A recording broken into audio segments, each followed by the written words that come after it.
यह question number 5 exercise number 4.3 quadratic equation का।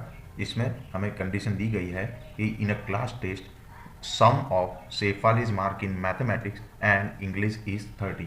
तो एक क्लास टेस्ट है जिसमें शेफाली के इंग्लिश और मैथमेटिक्स के मार्क्स का जो सम है वो है 30 हो रहा है। ठीक है, फिर क्या बोला गया है, had C got 2 marks more in mathematics and 3 marks less in English. अभी क्या बोला है कि अगर उसके मैथमेटिक्स में जो मार्क्स पहले के वाले थे उससे 2 मार्क्स ज़्यादा हो गए और इंग्लिश में उससे पहले से 3 मार्क्स कम मिले। ठीक है, तो उनका जो प्रोडक्ट होगा the product of their marks would have been 210। अगर उसको पहले से मैथमेटिक्स में जो मार्क्स थे उससे 2 मार्क्स ज़्यादा मिलते और इंग्लिश में जो मार्क्स थे उससे 3 मार्क्स कम मिलते, तो उनका जो प्रोडक्ट होता वो कितना होता, 210 ये बोला गया है। और क्या बोला है, find her marks in 2 subjects. तो पहले उनके मार्क्स जो हमें बोला गया था वो कितने होंगे। ठीक है, तो हमें पता है कि हमें क्या करना है कि जो भी हमें फाइंड करने को बोला गया है उसे हम सबसे पहले एज्यूम कर लेते हैं। तो क्या करेंगे कि लेट्स टेक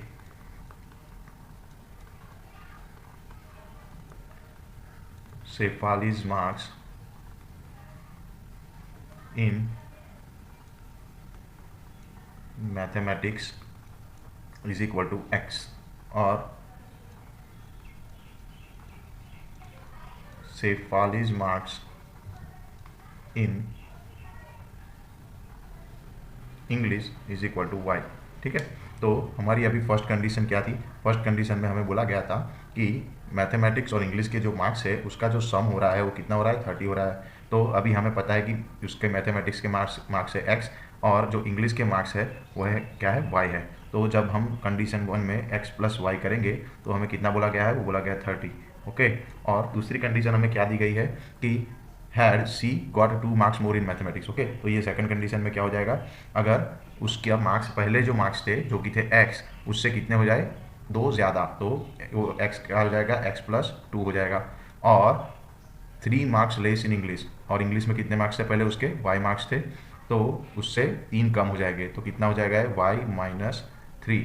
तो उसका जो प्रोडक्ट मिलेगा यानी कि मल्टीप्लिकेशन जब हम दोनों का करेंगे तो वो कितना मिलेगा, 210। तो ये 2 कंडीशन हमें दी गई है। ठीक है, तो अभी हम क्या करेंगे कि हमारे पास ये जो x plus y is equal to 30 जो है उसमें से हम क्या करेंगे, y is equal to 30 minus x कर देंगे। ठीक है, और ये जो y की वैल्यू हमें मिली है उसे हम कंडीशन 2 में पुट कर देंगे। तो हम क्या करेंगे, putting value of y in condition 2। तो अभी हमारे पास क्या हो जाएगा, तो हम नेक्स्ट पेज पर देखेंगे। तो कंडीशन 2 में हमारे पास क्या था, x plus 2 multiply by y minus 3, उसका जो था प्रोडक्ट वो था 210, और हमें y की जो वैल्यू क्या थी, 30 माइनस एक्स। ठीक है, वो कंडीशन 1 से हमें मिली थी। ओके, तो अभी ये y की वैल्यू जो है वो मैं y की जगह यहाँ पे कंडीशन 1 में रख दूंगा। तो ये x प्लस 2 तो एज इट इज़ रहेगा, और y जो है उसकी जगह में रख दूंगा 30 माइनस एक्स यहाँ पे, और ये जो माइनस का 3 है वो as it is equal to 210। Okay, तो अभी क्या हो जाएगा, x plus 2 as it is रहेगा, और ये जो प्लस का 30 है और ये है माइनस 3, तो 30 माइनस 3 जब मैं करूँगा तो मुझे मिल जाएगा प्लस का 27, और ये माइनस का x इज इक्वल टू 210। अभी ये जो x है x प्लस 2 का, उसको मैं पूरे इक्वेशन में ये 27 माइनस एक्स वाले ब्रैकेट में मल्टीप्लाई करूँगा तो ये बन जाएगा 27x minus x square. Okay, और ये जो 2 है उसे मैं ये वाले ब्रैकेट में मल्टीप्लाई करूँगा तो ये 27 2 7 जाएगा 54 प्लस का, और 2 इंटू माइनस एक्स करेंगे तो ये बन जाएगा माइनस का 2x is equal to 210। Okay, अभी देखिए ये जो एक्स स्क्वायर वाली टर्म है मैं उसे आगे ले आता हूँ तो ये बन जाएगा एक्स स्क्वायर, और ये है 27x और माइनस 2x। एक्स वाली जो टर्म है तो 27 में से 2 माइनस होगा तो ये बन जाएगा प्लस का 25, क्योंकि 27 जो है हमारे पास वो है प्लस का। ओके, तो इतना टर्म हो गया। अभी क्या बच गया, ये प्लस का 54, और जो ये राइट हैंड में जो हमारी कांस्टेंट टर्म है 210 उसको मैं लेफ्ट हैंड साइड ले आऊँगा तो ये बन जाएगी माइनस 210 इज इक्वल टू 0। तो इसको जब मैं सॉल्व करूँगा तो ये बन जाएगा माइनस का एक्स स्क्वायर प्लस 25x, और 54 माइनस 210 करना है। तो यहाँ देखिए जब 54 में से 210 को मैं माइनस करूँगा तो ये 4 में से 0 जाएगा, ये बचेगा 6, फिर ये 5 से 9 बचेगा तो ये बच जाएगा 5, और ये बन जाएगा 156 और वो भी माइनस का, तो मैं यहाँ पे लिख दूंगा -156 इज इक्वल टू 0। ओके, तो इतना तो हो गया। अभी नेक्स्ट स्टेप में क्या करेंगे, हम ये इक्वेशन को अभी क्वाड्रेटिक इक्वेशन का फॉर्म आया कि नहीं वो चेक करेंगे। तो देखिए ये जो माइनस का एक्स स्क्वायर है, तो मैं क्या करूँगा, माइनस को कॉमन ले लूँगा। माइनस को कॉमन लेने से मुझे क्या मिल जाएगा, तो कॉमन ले लूँगा तो ये बच जाएगा एक्स स्क्वायर। और ये पूरे इक्वेशन में से अगर मैं माइनस कॉमन ले रहा हूँ तो माइनस का एक्स स्क्वायर प्लस का एक्स स्क्वायर बन जाएगा, और ये प्लस का जो 25 है वो बन जाएगा माइनस का 25x, और लास्ट में जो -156 है तो वो बन जाएगा प्लस का 156 इज इक्वल टू 0। ओके, और ये जो मैंने माइनस का एक्स्ट्रा लिया था वो एक्चुअली में क्या होता है, वो एक्चुअली में वो जब राइट हैंड साइड पे जाएगा तो वो बन जाएगा 0, तो माइनस का 0 तो 0 ही रहता है, तो मैंने इसीलिए ये टर्म को लिखा नहीं है माइनस वाली। ठीक है, तो अभी ये देखिए ये जो फॉर्म आ गया हमारा वो क्वाड्रेटिक इक्वेशन फॉर्म आ गया, तो उससे मैं अभी फैक्टराइजेशन मेथड यूज़ करके उसको सॉल्व करूंगा। ठीक है, और मिडल टर्म स्प्लिटिंग मेथड भी उसे बोलते हैं। तो उससे सबसे पहले क्या करूंगा, जो क्वाड्रेटिक इक्वेशन है ax² + bx + c = 0 के साथ कंपेयर करके abc की वैल्यू फाइंड कर लूँगा। तो a की वैल्यू मिल जाएगी मुझे 1, b की वैल्यू मिल जाएगी -25 और c की जो वैल्यू मिल जाएगी 156। ओके, तो अभी हमें पता है कि फैक्टराइजेशन मेथड में a और c को मल्टीप्लाई करना होता है, तो a हमारा 1 है और c है 156, तो मिलेगा 156। तो हमें 156 के ऐसे तो फैक्टर फाइंड करने हैं जिसको ऐड करने से हमें क्या मिल जाएगा, 25 मिल जाएगा। ठीक है, तो वो क्या क्या बन जाएगा, तो 156 के फैक्टर कैसे फाइंड करते देखते हैं। तो ये 156 है, तो सबसे पहले हम उसको 2 से करेंगे फैक्टराइज, तो ये बन जाएगा 7 और 8 78 2 ज़ा 156 होता है। फिर से 2 से होगा तो ये बन जाएगा 13 9 2 ज़ा 78। फिर से ये 3 से होगा तो ये 13 3 ज़ा बन जाएगा 39, और फिर से ये तो 13 1 ज़ा 13 होगा, सॉरी।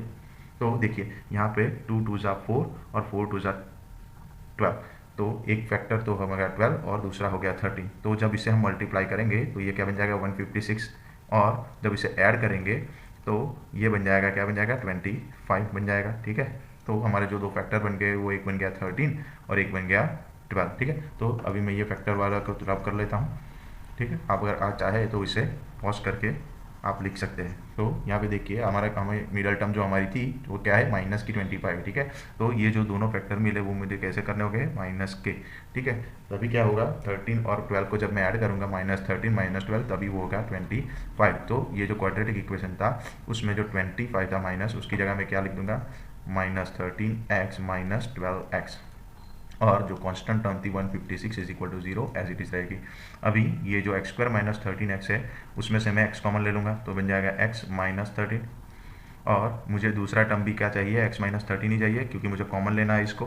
तो इसके लिए जो लास्ट 2 टर्म थी -12x + 156, उसमें से ये प्लस है उसे मुझे माइनस बनाना है, तो मैं क्या पहले तो माइनस कॉमन ले लूँगा, और 12 को कॉमन जब लूँगा तो जब ये 12 x के साथ मल्टीप्लाई 12x बन जाएगी, और 12 13 के साथ मल्टीप्लाई होके क्या बनेगा 156। तो ऐसे करके मैं -12 को कॉमन ले लिया है। ठीक है, फिर x - 13 को कॉमन लेंगे तो x - 13 और दूसरी टर्म बच जाएगी x - 12। ये दो जो टर्म मिल गई, अभी मैं नेक्स्ट स्टेप में क्या करूँगा उसको, कि उसको दोनों को अलग अलग 0 दे दूंगा। तो जो x - 13 मिला था वो भी 0 बन जाएगा, इज इक्वल टू 0 हो जाएगा, और दूसरी टर्म क्या थी मेरी, x - 12 थी, तो x - 12 को भी 0 दे दूंगा। तो जब ये constant term right hand side पे जाएगी तो x की एक वैल्यू मिल जाएगी 13 और x की दूसरी वैल्यू मिल जाएगी x = 12। तो जो हमें एज्यूम किया था और हमारी फर्स्ट कंडीशन क्या थी, x + y = 30। ठीक है, तो ये x क्या था, हमारे मैथमेटिक्स के मार्क्स थे। तो यहाँ पे मैथमेटिक्स के जो मार्क्स हैं मुझे वो 2 मिले हैं, एक मिला है 13, एक मिला है 12। तो अभी मैं क्या करूँगा कि जो मेरे पास एक कंडीशन फर्स्ट वाली थी x + y = 30 लिया था, तो मैं क्या करूँगा, इफ़ x = 13, अगर मैं x की जगह 13 ले रहा हूँ, ठीक है, तो 13 + y = 30, तो y की वैल्यू क्या हो जाएगी, ये 30 और ये 13 जब राइट हैंड साइड पे आएगा -13 तो मिल जाएगा 17। तो ये आ गई फर्स्ट वैल्यू। ठीक है, जब आपकी x की वैल्यू 13 मिली है, मैथमेटिक्स के मार्क्स आपके जब 13 है तो y की वैल्यू क्या मिलेगी आपको, y की यानी कि इंग्लिश के मार्क्स कितने हो गए आपके, वो हो गए 17। ओके, तो x की 13 के लिए y की वैल्यू 17, और ये जो x + y = 30 में इफ़ x की दूसरी वैल्यू जो मिली थी मैथमेटिक्स के मार्क्स अगर 12 आए हुए उसके, तो 12 plus y is equal to 13, तो वाई की वैल्यू क्या मिल जाएगी, 18 मिल जाएगी। ओके, तो ये जो कंडीशन हो गई कि एक्स के 13 मार्क्स के लिए, तो अगर मैथमेटिक्स के मार्क्स आपके मैथ्स के मार्क्स 13 है तो इंग्लिश के मार्क्स कितने हो जाएंगे, इंग्लिश के मार्क हो जाएंगे 17। और अगर आपके मैथमेटिक्स के मार्क्स जो है वो 12 मिल रहे हैं तो इंग्लिश के जो मार्क्स मिलेंगे वो कितने मिलेंगे, 18, क्योंकि उन दोनों का सम कितना हो रहा है, 30 हो रहा है। इसका भी 30 होगा और इसका भी सम 13 हो रहा है, जो हमारा प्रूव हो रहा है। तो ये हो गया आपका क्वेश्चन नंबर 5।